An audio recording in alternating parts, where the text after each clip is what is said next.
Welcome to the launch of the world's first six-part book in our series, hosted by Al Etmanski. Al's latest book, Impact: 6 Patterns to Spread Your Social Innovation, explores in depth each of the 6 mutually reinforcing patterns which are being used by successful change makers.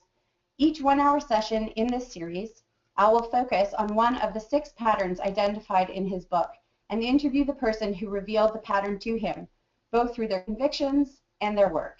Today's book and hour is entitled Advocating with Empathy, and Al has invited Sean Moore, founder and principal of Advocacy School, to join him. I will now turn it over to you, Al, to begin this conversation with Sean about advocating with empathy. Thank you, Christy, for that delightful introduction. And hello, everyone. Welcome to Advocating with Empathy.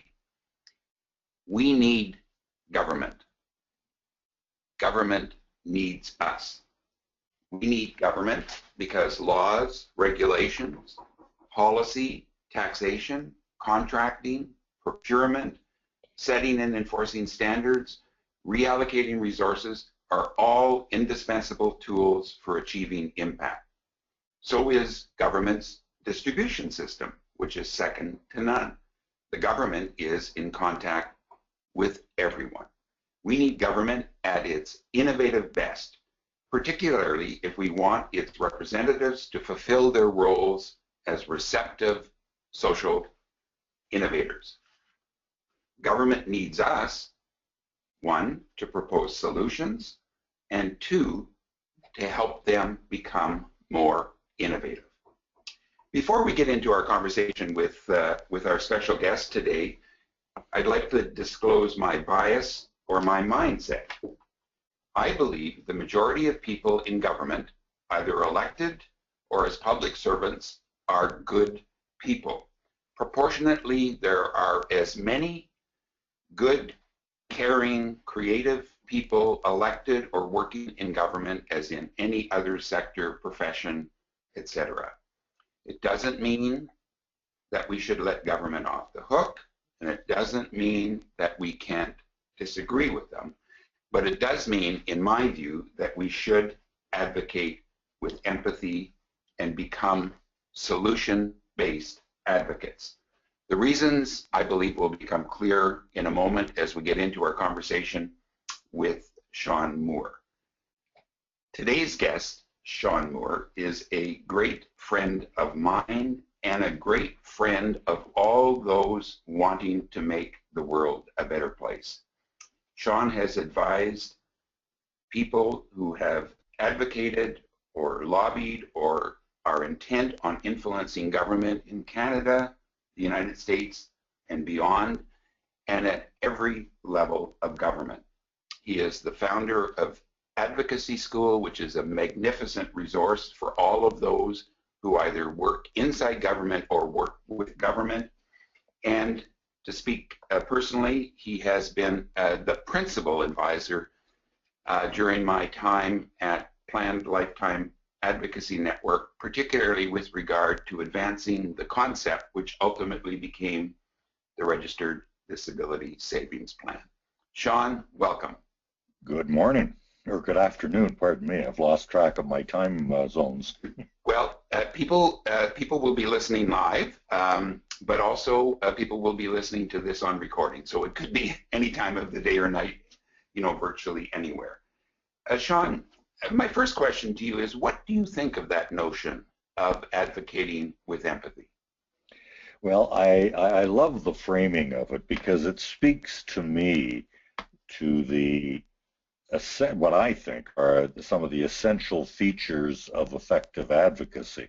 Most people think of advocacy as speaking toward government, presenting ideas to government, but I see the first stage in effective advocacy is listening to the government at the bureaucratic level, at the political level, because at the heart of it, when you're doing advocacy, you are trying to persuade people. And in today's world, a lot of the arts of persuasion are characterized as saying whatever you're going to say more often, repetitively, and louder. But to me, the key to effective advocacy, the key to effective persuasion hasn't changed much in the thousands of years of modern civilization. You go back to Cicero, the great Roman statesman, who said, "If you wish to persuade me, know my thoughts, feel my feelings, and speak my words." By that, he didn't mean just tell me what I want to hear. It rather was understand where I'm coming from. And that's why I love your whole notion of advocating with empathy. It speaks directly to that. Well, Sean, I think that phrase came from you, but it's probably one of a dozen that fall out of your pocket every day, and you may forget them. But I have to tip my hat to you on with regard to the title. But I would like to follow up on one of your points, and I think Cicero illustrates the age-old importance of our relationships with each other. But I have also learned from you that advocacy, lobbying has changed. We have become rather famous, at least in Canada recently, for a new Prime Minister who said this is 2015. But I can recall you saying to me at one point, Al, advocacy, lobbying, relationships with government have changed. They're changing dramatically, and they're different. And the assumptions we've held to for so long, many of them may no longer be true, or they've morphed and evolved. And so I've always characterized that as that 21st century lobbying has some distinctions or differences from the past century or millennia. Do you have a comment on that or a thought on what has changed and what has remained the same? Well, I guess the first way of thinking about that, and I won't go along this line for another couple minutes, but the first thing that I would say is that what strikes me is how many things haven't changed about what makes for effective advocacy, and I'll get to that in a minute. But among those things that have changed, two or three. One, we live in an unprecedented age of transparency and accountability standards. When I started in this business in the late 60s, early 70s, when the earth was still cooling, it was a very closed shop. People didn't really understand much about the nature of government decision making, and even less about the attempts from outside government to influence that. And for a variety of reasons, that has changed. The unrelenting and more invasive scrutiny of the media is one reason. Secondly, partly related to media exposure, is the existence now in virtually every jurisdiction in Canada of lobbyist disclosure laws, in which those who are being paid to influence the decisions of government must register and declare that on an open public registry. There is also a big difference in and what that's translated into is a big difference into the dynamics of advocacy. There once was a huge advantage to those who could quietly take out a political assistant to a minister or a deputy minister and have a nice, quiet, boozy lunch in Ottawa in which you sort of set out what it is you're trying to do. That era is largely vanquished now, certainly for the corporate sector, as it should be, because there is now new standards about the nature of personal relationships and the degree of intimacy, so to speak, that can exist between those in government and those outside. Some of the other changes that I think are obvious to anyone is just the increasing complexity of issues, not because the issues themselves have become more complex, but because there is an ever greater range of interests that are now in a position to present their ideas to government, online, in person, through the media. Part of this is a function of the 24/7 news cycle that both has given more access to more voices on more issues, but also it has remarkably sped up, for better or worse, the nature and the timing of government decision making.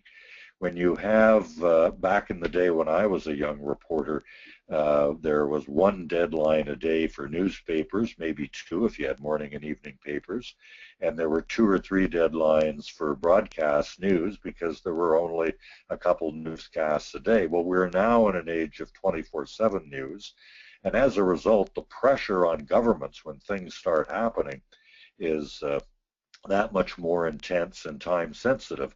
So it often presses government into making decisions that have policy implications in a way that was never the case before.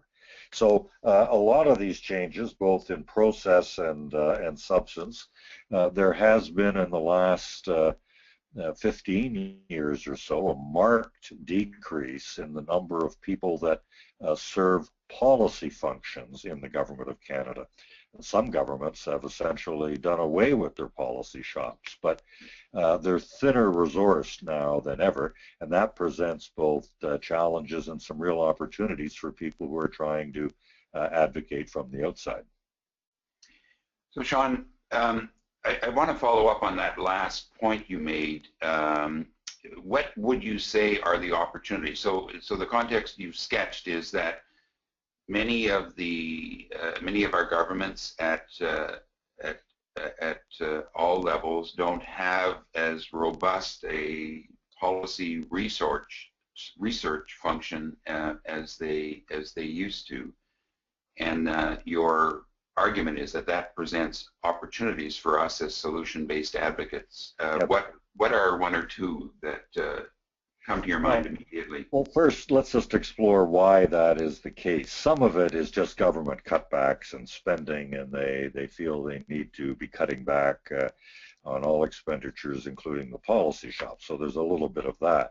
We've also, at the federal level, just gone through or just experienced 9 years of a government that was determined to make government smaller, and they really weren't very keen about receiving ideas from the outside about new challenges to be faced and new approaches to dealing with issues. But as well, at the same time, there's been a lot of pressure on governments to diversify their sources of advice. The days in which the public service is the sole or even the principal source of advice has passed. I think there's going to be a bit of recovery on that, certainly at the federal level, but there is more emphasis on both politicians and senior bureaucrats to look to stakeholders outside government that are relevant to whatever issue you're looking at to play a more important role. So the advantage goes to those organizations that can do that competently.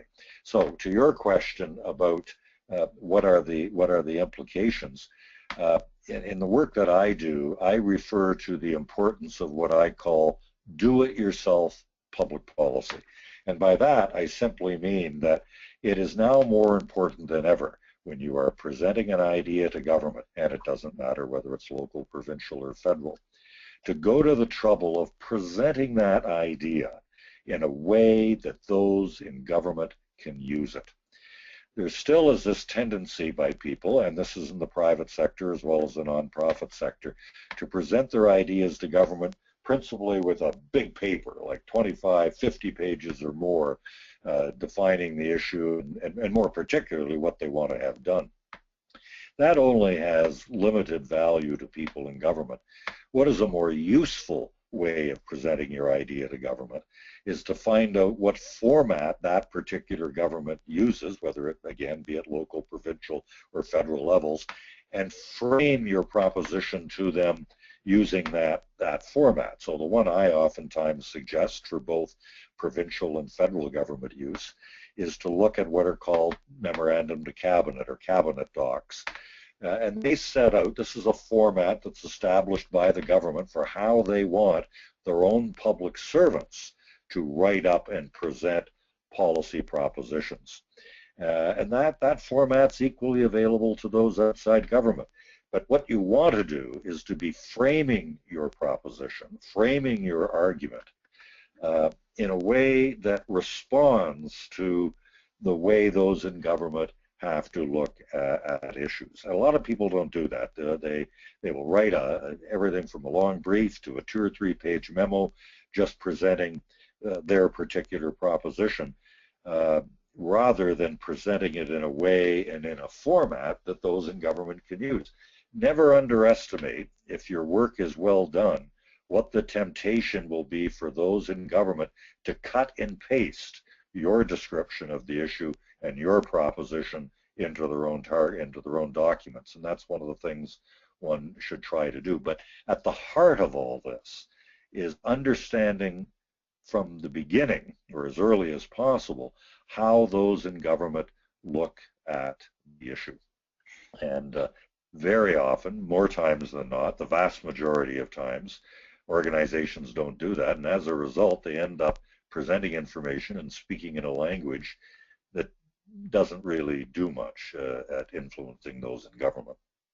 So, Sean, you know, it sounds to me like you're suggesting that we learn to think and act like a government. And I confess that in the past, most of my relationships with government would be characterized as broadcasting. I was continuously pushing my solutions, my grand ideas, my criticisms, and the like. And I've realized the folly of that, particularly if one wants to understand, as you're describing, the format, the priorities, the context of government, so that we can propose solutions and become more do-it-yourself oriented. And in my book, I suggested the 80-20 rule, that we broadcast only 20% of the time. And that we receive 80% of the time. In other words, that we listen and that we come in with good questions and that we remain curious. I'm not sure you would agree with the 80-20 rule. I think I probably put it down there for myself because I'm such a chatterbox, and I just want to, you know, explode everything and expose everything immediately. But I don't think that ratio. I mean, I usually use 60-40, a variation on it. Don't be on send more than 60% of the, more than 40% of the time. You want to be on receive about 60%. Actually, I think your number may be closer to it. But in any event, the idea is if you have the opportunity to meet and talk with people in government, you should be taking that opportunity to learn more about how they look at the issue. What are the related linked issues that they think are important? What are the limitations they feel that they have? You can always get back to someone in government later with a memo on the few things you forgot to mention or didn't get around to mention in your meeting with them. But the opportunity to learn things about how the government is looking at the issue. One of the ways I describe it is try to understand what the government thinks it knows about your issue. And oftentimes you're not going to get that without asking. And in fact, this is what leads to those of you who have attended sessions I've done before, I've probably heard this many times before, but this notion of what I call strategic inquiry. And that is the time one would take to try and understand the political and public policy environment around an issue before you craft your ask and your strategy. Because it should be that strategy and that particular ask, the particular proposition you're making to government, should be informed not only with your sense of what needs to be done and the problem that needs to be solved, but if we listen to Cicero's view, it should also be informed by our understanding of the issue from the perspective of those in government. It may be totally wrong-headed, the perspective that they have, but that's why it's important for you to try and understand what is behind it.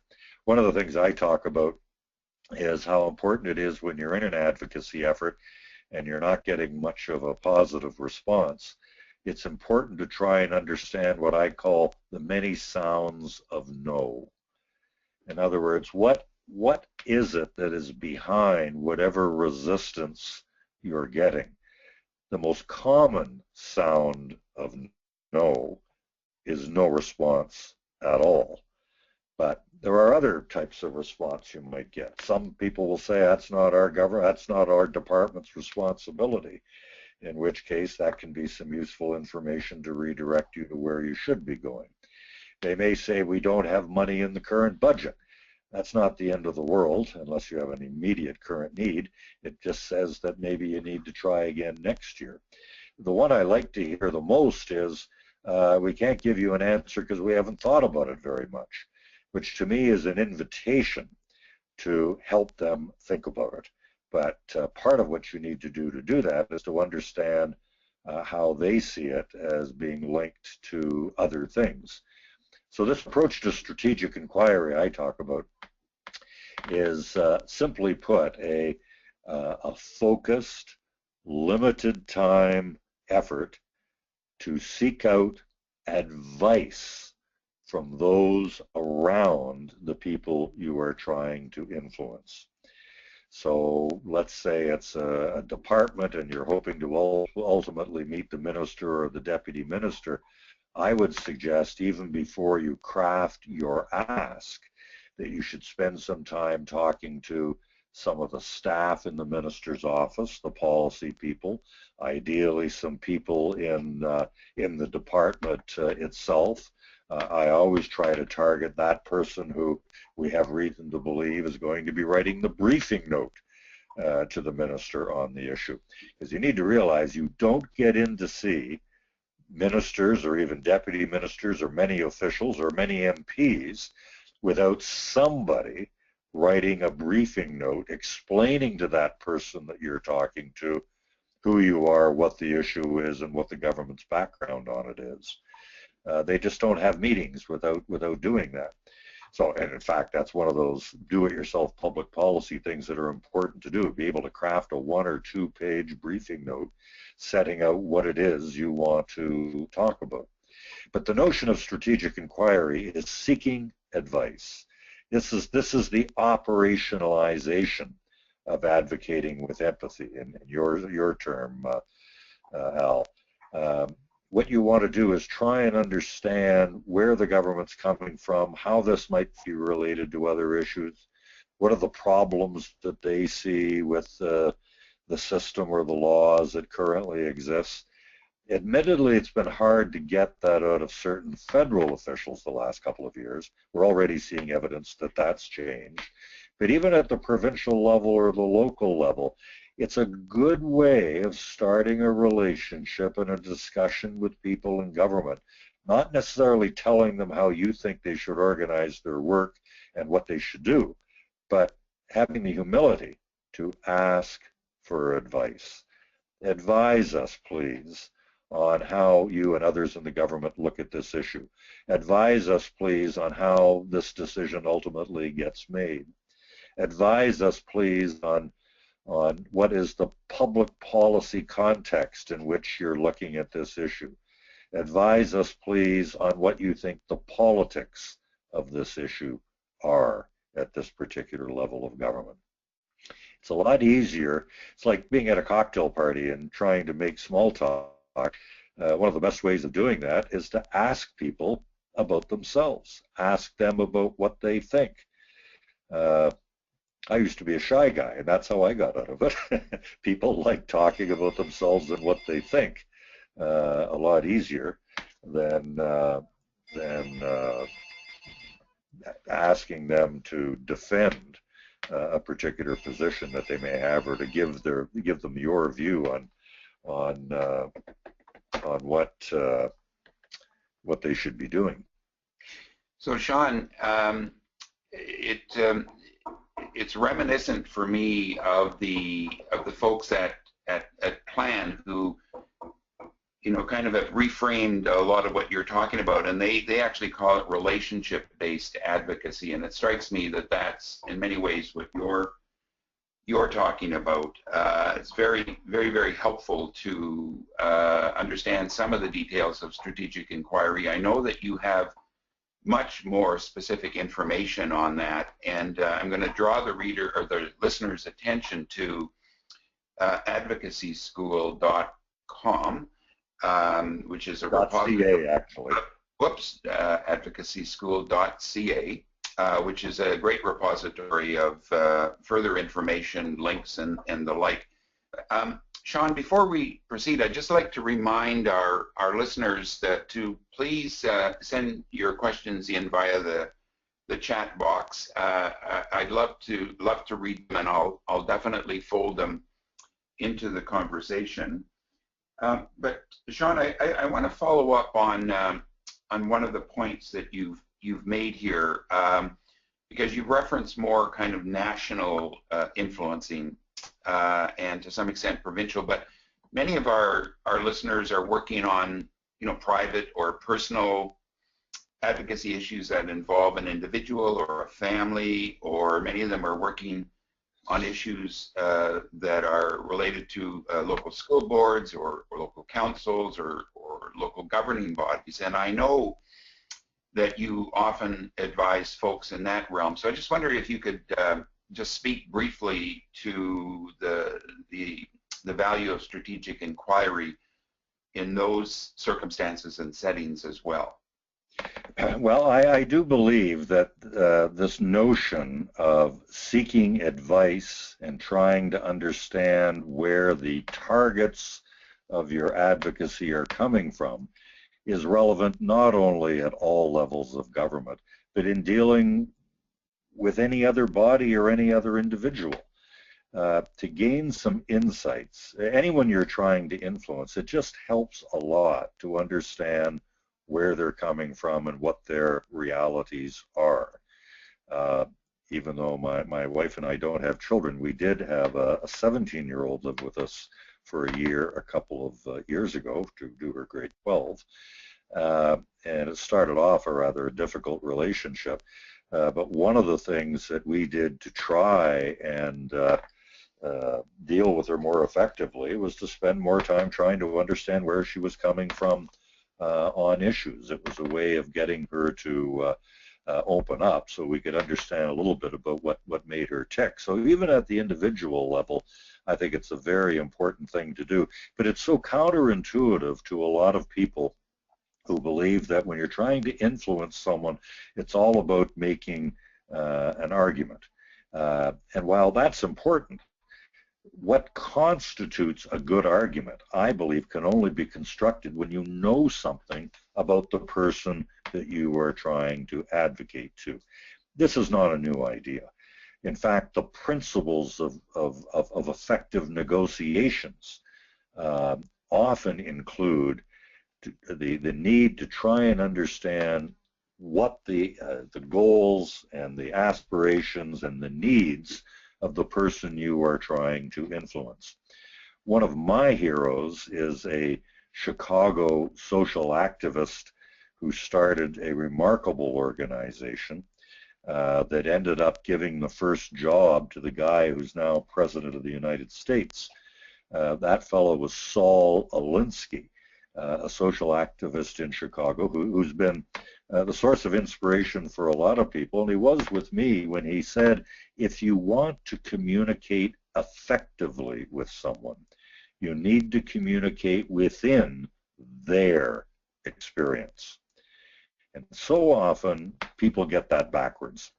I think the important thing is to tell people in government where you're coming from and how you feel about things and your sense of it. And that's part of your narrative, part of your story. But so too is understanding where they are coming from, what other issues are relevant to them. So, and I think this is relevant at all levels of government, to your question, and to dealing institutionally.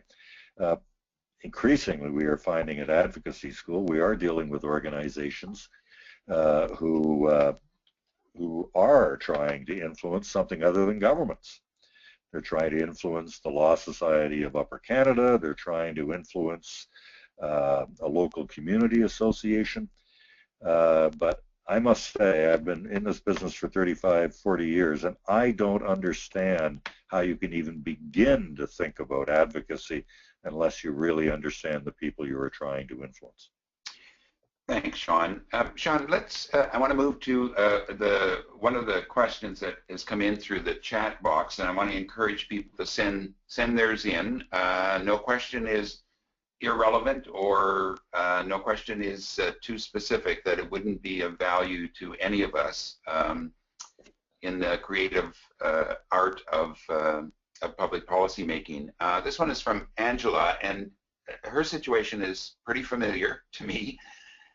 If we've had an opportunity to speak with a minister and we've received no follow-up as promised, what do we do in effect? How do we reestablish the relationship, reconnect? How do we build a relationship with a connection that appears to be severed? Yeah. Well, that's a good question, and it's a real life situation that most organizations encounter. Going back to this notion of that I talked about earlier, the many sounds of no. Many organizations may receive a no to their proposition in any one of a number of ways, not the least of which, as I mentioned earlier, is no response whatsoever. And regrettably, most organizations let it go with that, and they say, well, we didn't get anywhere. We tried, we didn't get anywhere. Well, this is where persistence pays off, and trying to go back and understand why you're not getting a reaction. Some organizations will simply think, well, obviously this particular government, this particular ideology is not receptive to what we're saying. But unless they've really explored that, it could be so many other things, not the least of which is a government, like a department, that's got so many things on their plate they can barely keep their heads above water. So never underestimate the potential that they just haven't got around to it.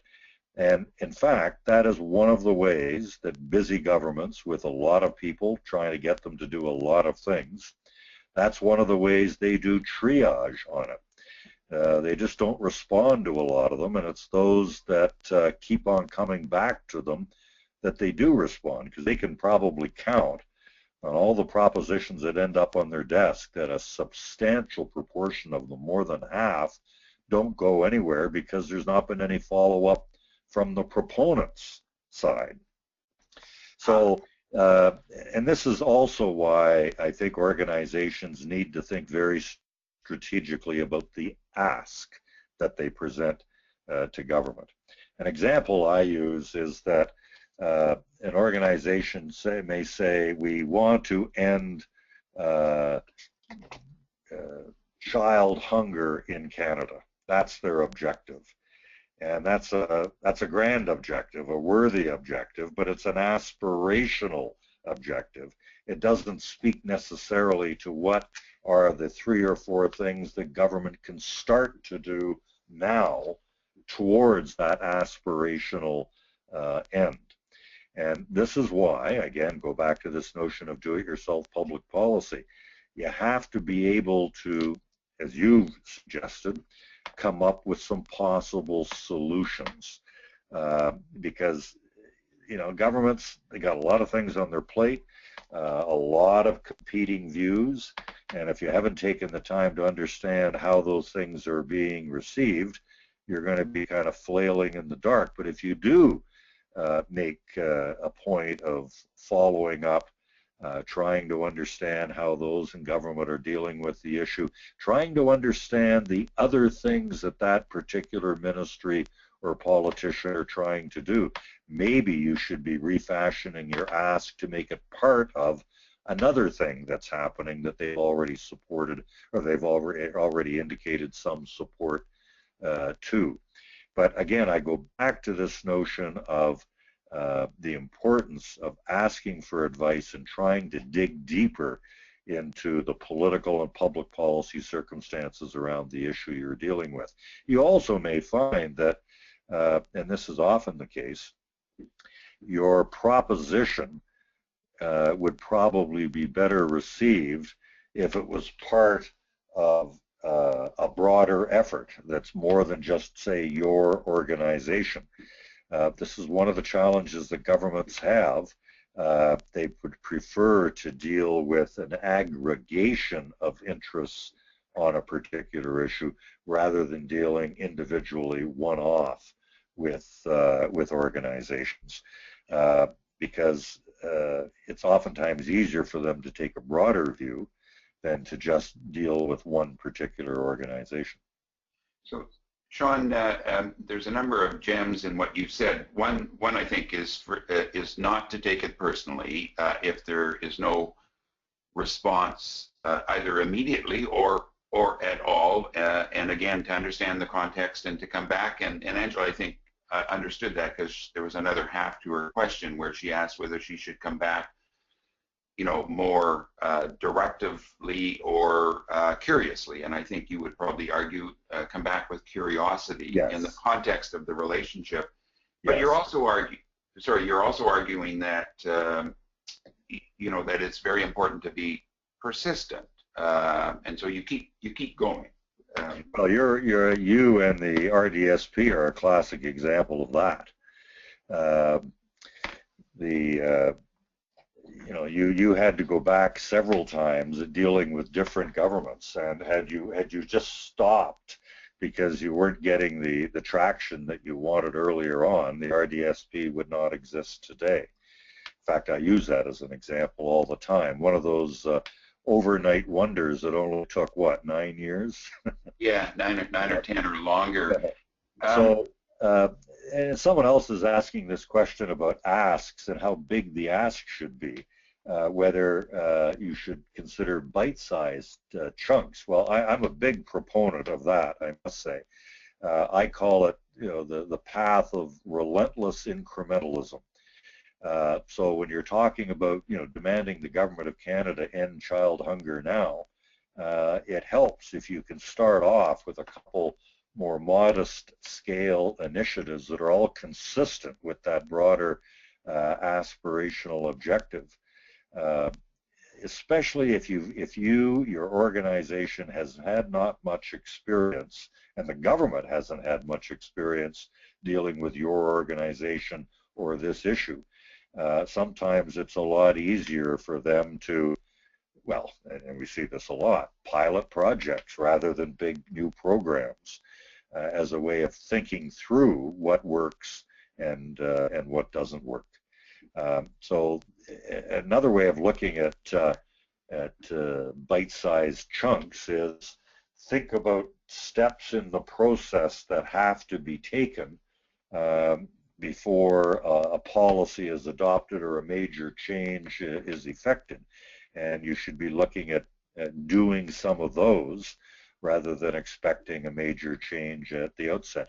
This is one of the big challenges, Alan. You and I have talked about this before, because a lot of what we're talking about here is change theory. And we're talking about, and it's the aspiration of many groups to have system change. I understand entirely the appeal of that. I understand the soundness of it looking long term, but you simply cannot turn many governments and many systems around overnight. Rather, the best opportunity for change is to do that incrementally by picking away at things that governments can do a lot easier than they can in quick about faces. And over time, system change does happen with that. Yeah, and you never know which one of those incremental steps is the one that actually tips everything into a whole other frame Absolutely. of reference. Absolutely.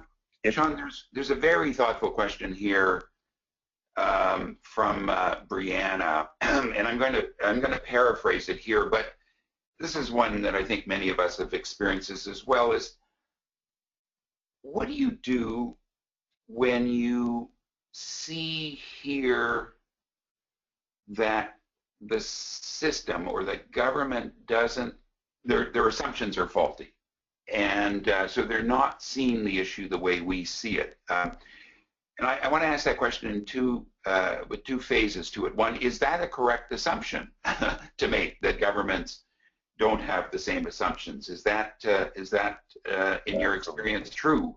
And then if it is, what do you do? Absolutely. Well, that's why it's important to try and understand where they're coming from and how they view the issues before you get into arguments about solutions. That's exactly why. I mean, I frame it, try to understand what the government thinks it knows about a particular issue. Now, we actually, well, among the changes that are being considered at the federal level, and again, I know we don't want to make this too federal, but I think there is a tendency to have this spread to other levels of government as well. The feds are talking about being more open with stakeholders on the analysis they have of a problem before they crash ahead and start doing solutions on them. And that's something that, for a variety of reasons, no government, or very few governments, have done that.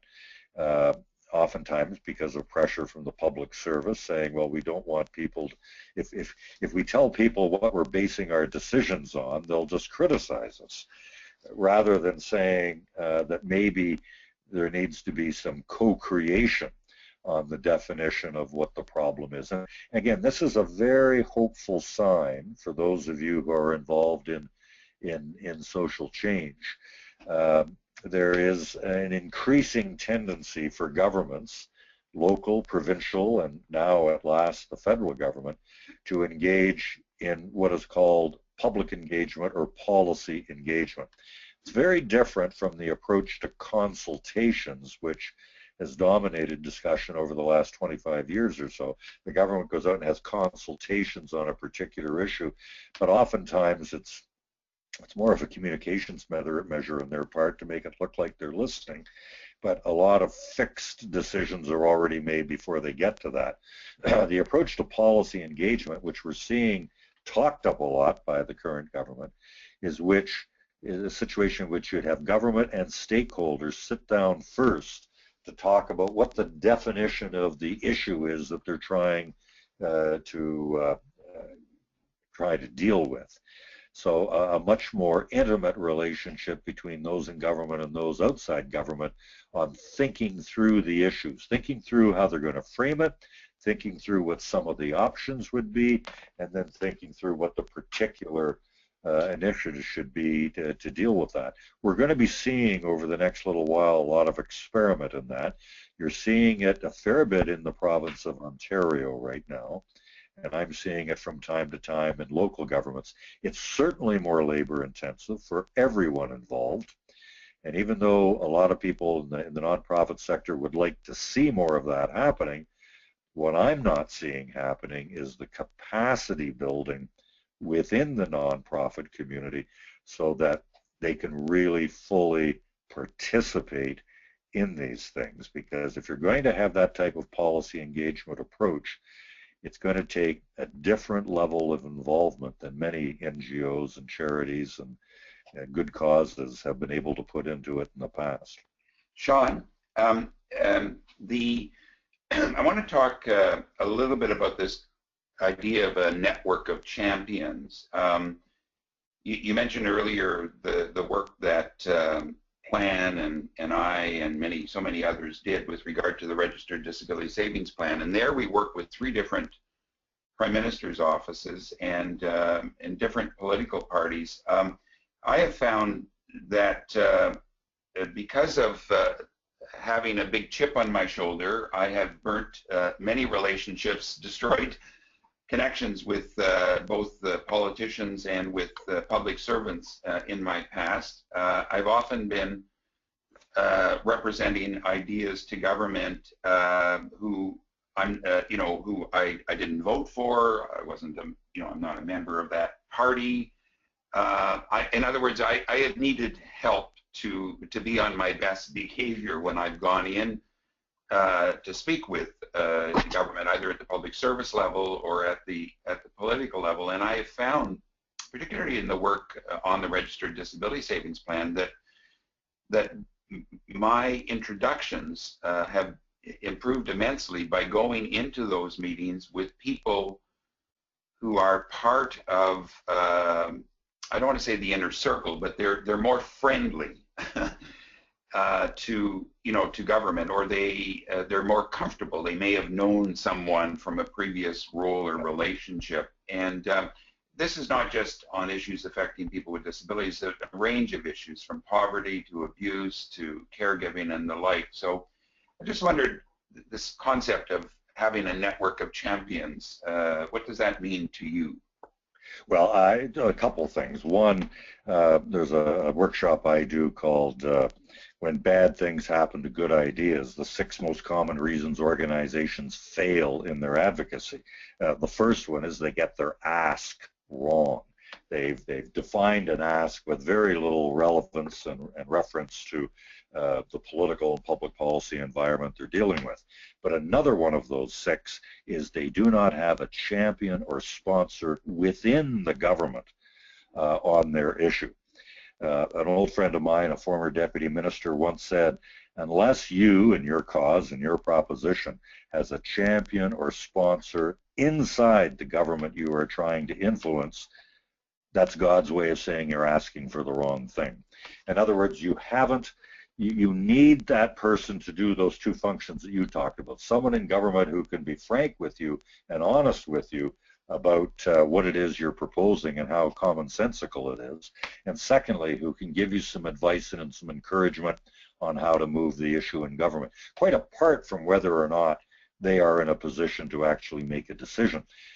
You were fortunate enough on the RDSP to have ultimately, after a lot of hard work, to have the actual Minister of Finance be your principal champion on the RDSP. And he had to turn around and argue to his own department and the rest of the cabinet as to why they should take the course that they did. So having a champion or sponsor is very important, and it should be part of what you're looking for when you're doing strategic inquiry, trying to understand who else there is in that government that is sympathetic to or supportive of what you're doing. That can be a political staffer, it can be an MP or an MLA or a city councillor, it can be someone in the public service staff.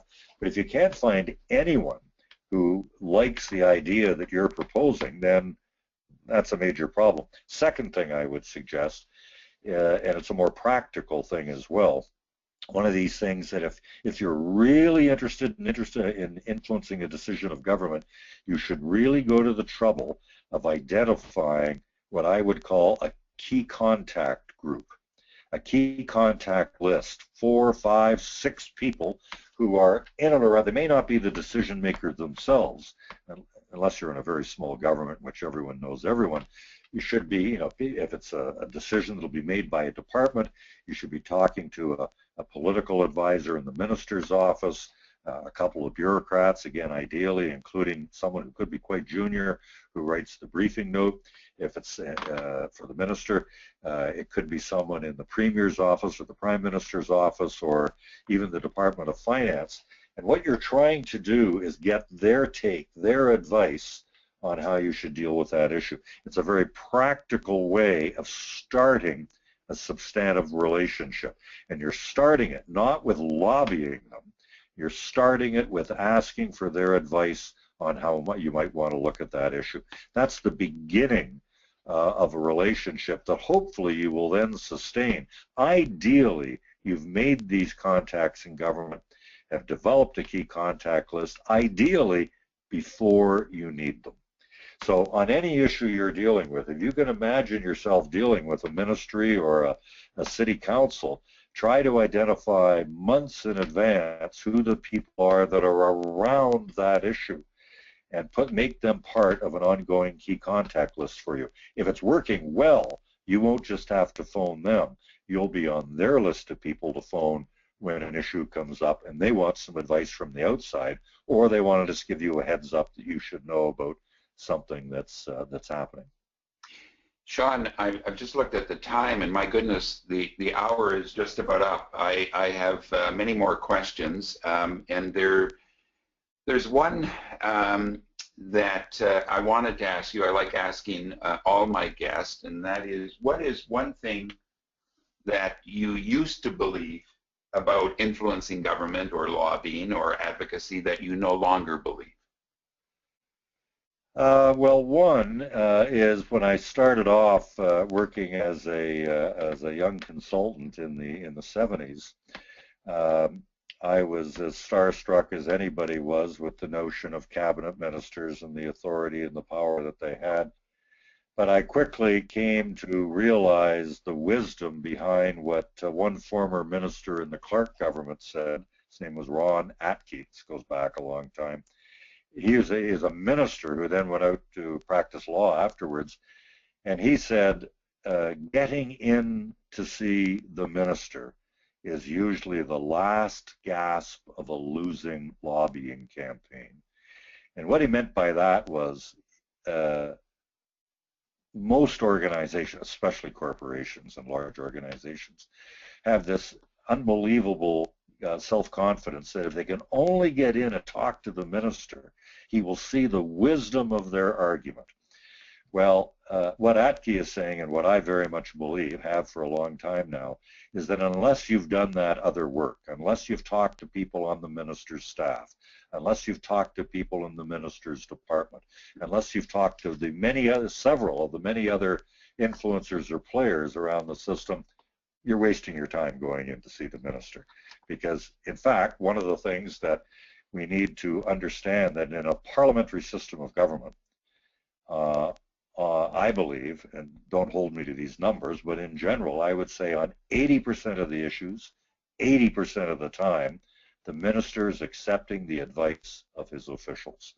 So that should tell you something about the amount of emphasis that you should be putting on dealing constructively with bureaucrats before you try and ramp up your political advocacy. Sean, you have, I think you've reminded all of us that the work of influencing government is not only important, but it's hard, it's tough, it's creative, it's probably full of more failures than successes, but in the end of the day, it's indispensable to making the world a better place. There's so much more that we could learn from you, and I just want to remind our listeners to go to advocacyschool.org. Actually, .org. I was wrong. It'll go on advocacyschool.ca as well, but advocacyschool.org.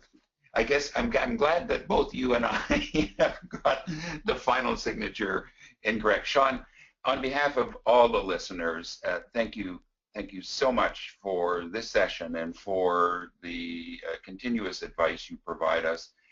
There were many questions left unanswered. I apologize for that. We will get back to you. I'll figure out from Christy how best to do that. There's some great questions coming from our American friends. So Sean, they can send me a question through the website. I'd be happy to get back to them. All right, Christy, back to you. Thank you so much again, Al and Sean, for sharing your insights and perspectives with us on the call today. And many thanks to all of you on today's call. Your comments and questions have helped to make this a dynamic and thought-provoking conversation.